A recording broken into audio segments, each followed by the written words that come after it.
lockdowns in the 1950s, my mom and maybe some of your grandparents were doing atomic bomb drills. They were getting under their desk in case they saw a flash of an atomic bomb blowing up. You should ask some of your parents about this if they were around during that time period, or your grandparents. They were literally drilling that to hopefully protect themselves from a nuclear explosion, which wouldn't necessarily prevent that anyway. August 9th, 1945, okay, about 3 days after Hiroshima, is going to be Nagasaki. Nagasaki is more of an industrial complex. Industrial target. There's two major plants there, both controlled by a brand name that you would know, both made by Mitsubishi, who made a ton of products for the war, from bombs to ships to planes to all kinds of different things that needed to be produced and manufactured. And we're going to drop this bomb essentially smack dab in the middle of these two factories that were gigantic and huge in an attempt to cripple the Japanese even further from what they were. This is an industrial target. Therefore, there's less people. It's more workers and non-civilian people, which means you have a smaller death toll. You want to wake him up for me, please? Okay. Good morning.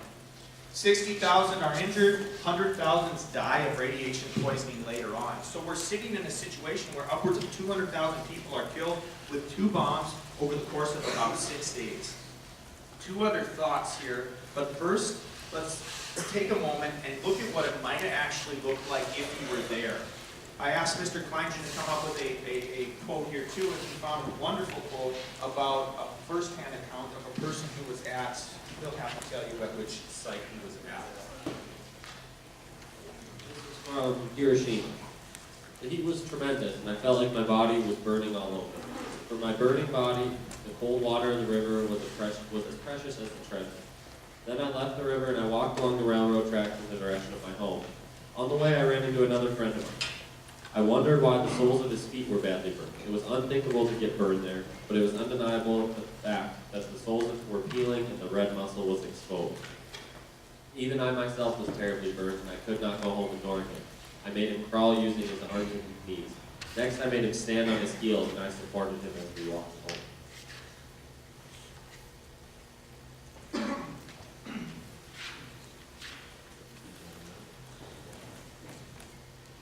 You can see the pictures of a couple of the bomb survivors here.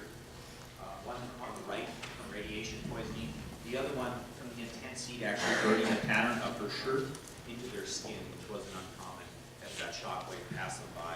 And that was even if you were lucky enough to be far enough from the bomb that it actually could kill you.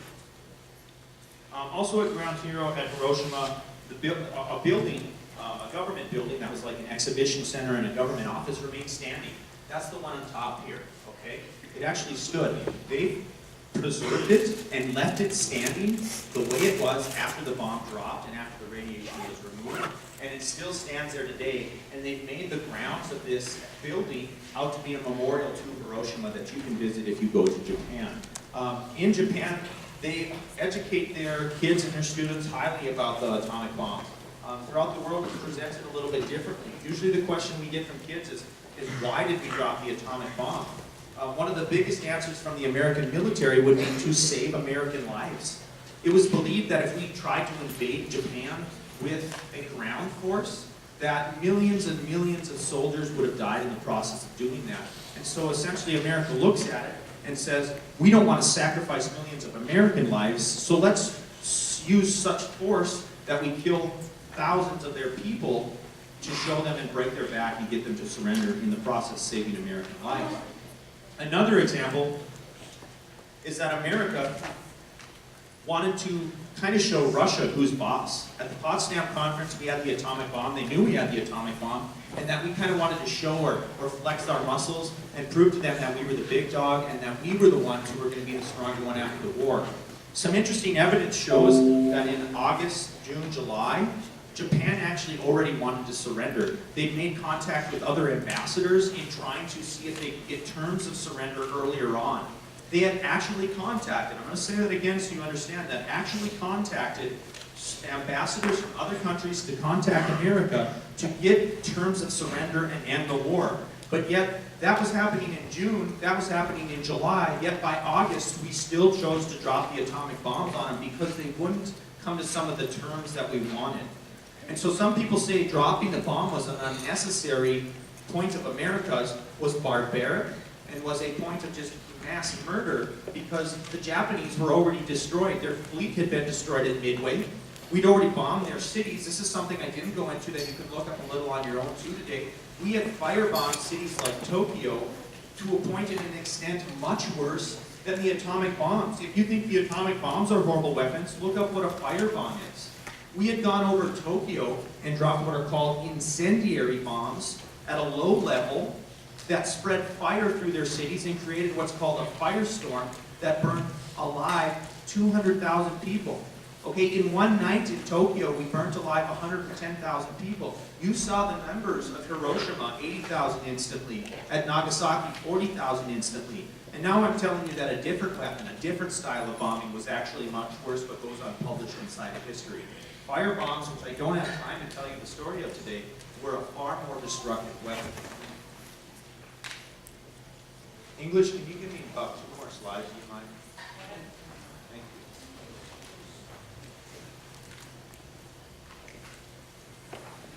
So, this leads to VJ Day. VJ Day, you should know, it's Victory in Japan Day. We'll make a few highlights of this. They don't actually sign the Treaty of Surrender until about a month after the atomic bombs. They signed the treaty aboard the USS Missouri. Those of you with your computers on, if you Google Japanese, WWII Japanese surrender video, you can actually watch the surrender on YouTube. It's been posted out there of when the Japanese surrendered. They even have it in color. The Emperor of Japan was not there. He was represented by several of his foreign ministers and his war minister, and they surrendered to MacArthur at this table where they signed these large documents of peace, dictating the terms of surrender. At the news of this surrender, the Japanese are absolutely going to be crushed. These are Japanese POWs on the island of Guam, feeling shame. The picture shows them bowing their heads and obviously feeling very sad and shamed about their country being defeated. The Japanese sense of honor was really greater than any other country's fighting spirit in any way. When they lost, this was their life, this was their country, this was their people. Their honor was gone, and this was a huge, huge for them. However, in America,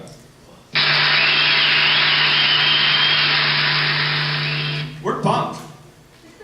All right? VJ Day means the war's over. It means our soldiers get to come home. This is one of the most famous World War II pictures from the Pacific Theater. This is taken in Times Square of New York. It's a funny story. I will take a minute and tell it to you before I turn over to English here. So this Navy sailor here is on a date. And he's not on a date with this chick. You can actually see in a different shot, there's 2 of them. He's on a date with a different gal. And they go out, they go to a movie, and then the movie stops and says, the war's over, America's won, and Japan has been defeated, victory in Japan has been declared. They both walk out of the movie theater, they actually go down the street to a bar, they have a couple drinks, they're in party mode, everybody's ecstatic, Times Square is packed full of people.